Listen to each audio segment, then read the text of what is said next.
Am I the a-hole for telling my sister I won't be asking our dad to go above and beyond for her?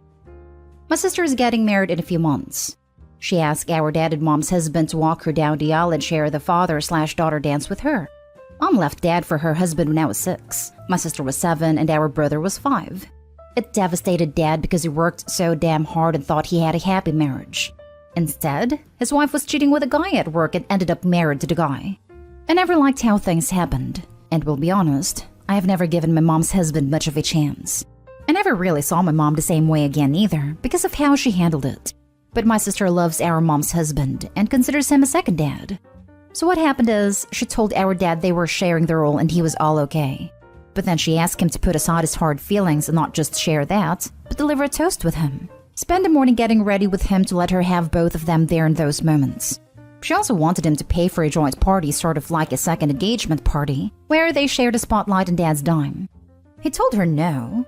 He said he loves her and he had to accept she loves mom's husband, but he still hates mom and mom's husband for what they did, and he cannot say he would be good company if he has to spend all that extra time with him. She called him selfish and said he would appreciate that mom's husband was a good father to us. When dad wouldn't give in, she asked me to talk him around. She said that if not for me, then for a man who only won over one of his 3 stepkids, and he will only get one chance to be included as a father and get this kind of love.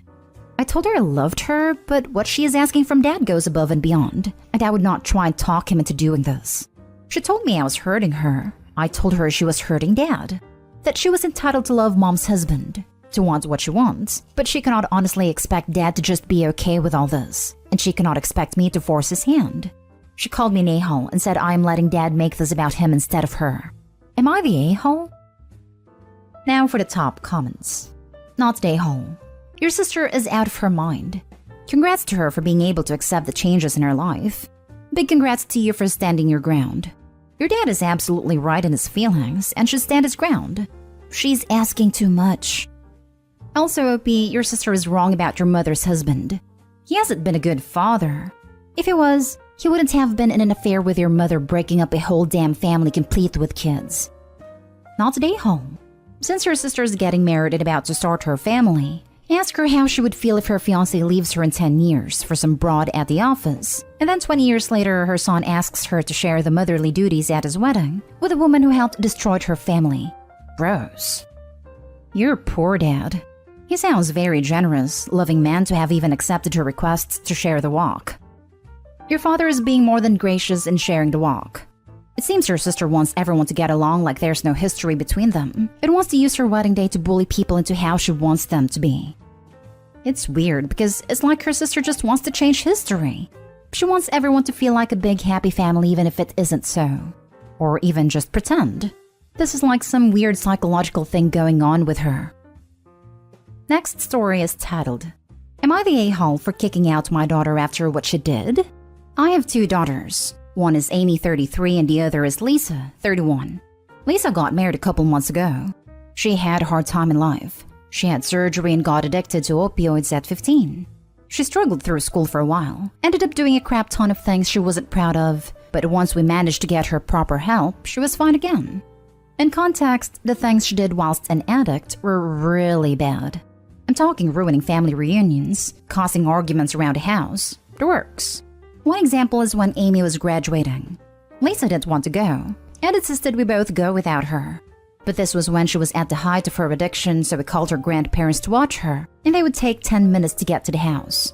She warned us that if she went, she might cause a scene, but Amy told her to just shut up and come, and she should at least be able to sit through one of the most important moments of her life. Well, she ended up projectile vomiting all over the next 2 rows, then proceeded to break down and wail/cry because of the embarrassment. I left with her whilst my husband stayed to support Amy. Obviously, her sister was furious at her, and when we got home, she promised Lisa that when her graduation came, she'd ruin it for her. Lisa had been off the meds for long before her graduation, and begged us to not let her sister come. We obliged, and told Amy to stay at home or do something else. She was not welcome at the graduation, and graduation went fine. There were a ton of more incidents in the 2 years where she was an addict, but in the end, she got clean, went to a good college, and got a great job. She's well past her addiction now. Now, because Amy never got to ruin her sister's graduation, she's been waiting for another big life moment for her to ruin. If it's relevant, Amy never got to go to college, so that high school graduation was her only graduation.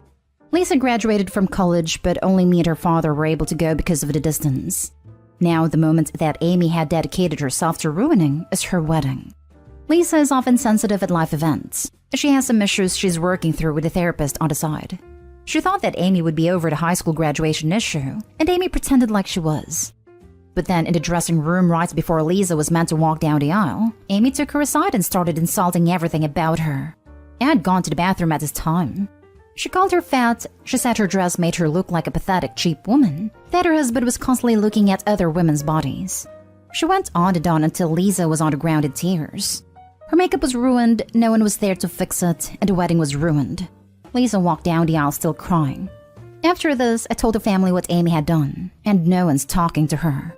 I kicked her out and told her not to come back, because she was a vile human being who can't let anything go. She has nowhere else to go now because she can't afford any other house. Am I the a-hole? From the picture you've painted here, it sounds like you've alienated Amy for the last 15 years or so, while giving Lisa the extra attention and support she needed. And it sounds like you've consistently, all three of you, sided against Amy on every issue. While I never would have done what you did, I honestly can't say I wouldn't be harboring serious resentment against all three of you as well if I had been in Amy's position. You straight up said she wasn't wanted at her sister's graduation. Whatever she was feeling over the embarrassment Lisa caused her at what sounds like the only major event she's ever had to be about her, you don't think that didn't seriously compound the issue? Damn, you're the a-hole. Lisa was a 15-year-old who accidentally got addicted to opioids. A tragedy, really. And while in an incredibly vulnerable state, she made grave mistakes. But she was still only a child. Amy wasn't wanted at a graduation because she literally said she would ruin it, which could truly affect Lisa's recovery. And although you are right that Amy suffered too, at the wedding she, a 33-year-old woman, acted with such cruelty and evil, ruining her sister's wedding because she couldn't forgive something her 15-year-old sister did. Which wasn't her fault really, getting addicted with pills given by doctor for medical reasons. While I do believe the parents are a-holes for not properly dealing with it all, she fully deserved to be kicked out. Also, I think it's worth noting that Lisa didn't want to make a scene at her sister's graduation and didn't do it on purpose for attention. Her vomiting over 2 rows of seating is because Amy pushed her into attending and refused to wait 10 minutes for grandparents to turn up and look after her sister, who was feeling unwell. If she were ill with norovirus or food poisoning, the same would apply. She wasn't feeling well, was pressured into attending, and predictably suffered an embarrassing accident. Not to mention, it sounds like most of the times the parents have sided with Lisa against Amy are purely because of this ongoing quest for revenge that Amy has been driven by. You're the a-hole.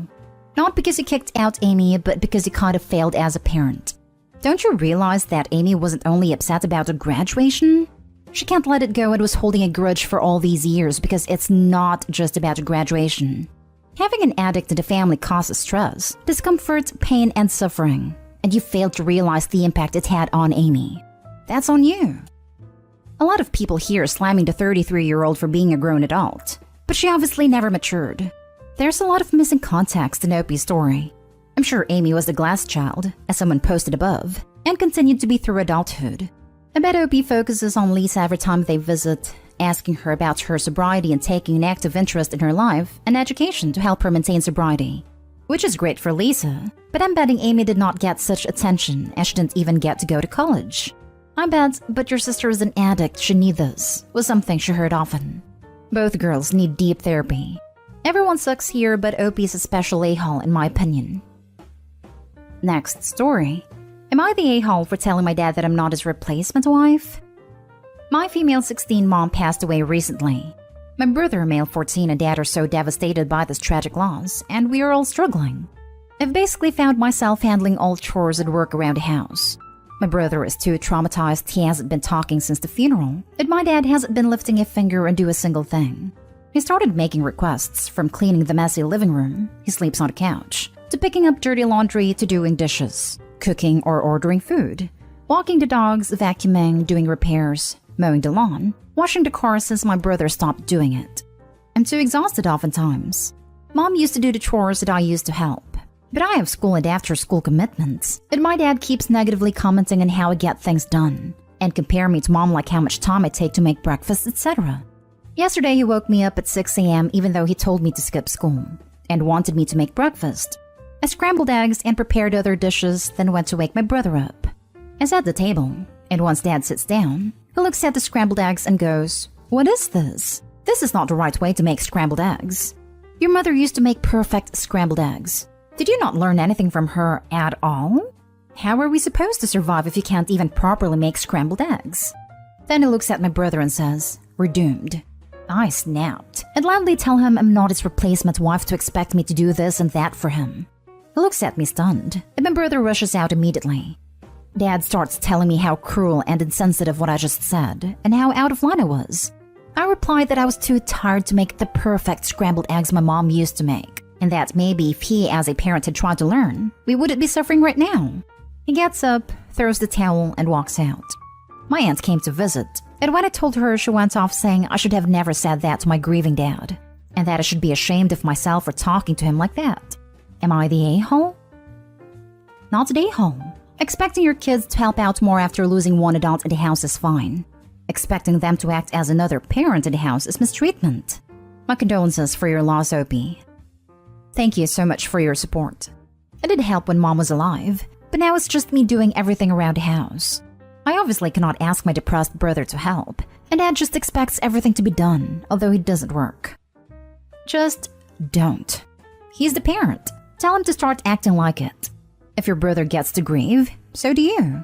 Don't tolerate that sexist nonsense. Your family needs grief therapy immediately.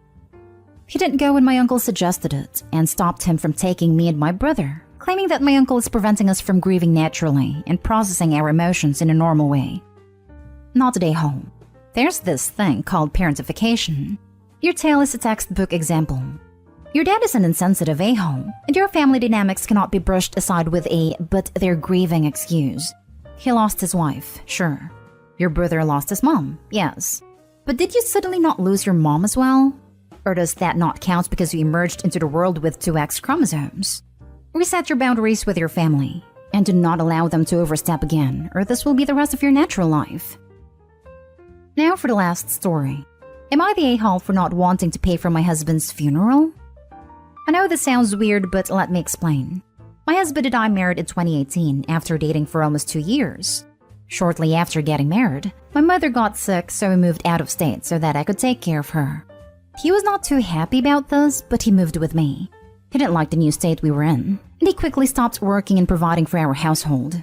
It got to the point where I was working 2 jobs and still caring for my mother, and I was fed up. I told him that I couldn't carry on like this. He told me that he never wanted to move in the first place, and that he would be on the first flight back home. He told me he would leave the 1 car we had as a parting gift, when in reality I was the one paying the car note and insurance. He left the state and I filed for a legal separation. The state I was in required that you were separated for a year before you could officially file. I waited my time and tried to get the papers sent to his mother's house, the place I knew he was because I have family that told me that's where he was. He claims he never received them. My mother got better and I decided to stay because I had found a really great job that turned into an actual career. I tried on 4 different occasions to have him serve the papers, but he always dodged me. I got so discouraged that I gave up. I've completely moved on and I want to start anew with someone else, but this is just looming over me.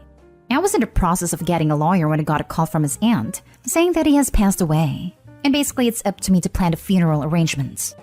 I feel like this is BS. This man left me and even had a child with another woman, and I'm expected to foot the bill because I'm legally married to him even though I tried multiple times to end it? Am I the a-hole for not wanting to be part of any of it? His family wants a burial, and if this is something I have to do, I will cremate him and have his family do what they want with the ashes. I don't give a crap if they want a burial. They don't want to pay for it. Thanks in advance for the advice. Now for the top comments before the little update. Not the a-hole. Donate his body to science. Not the a-hole.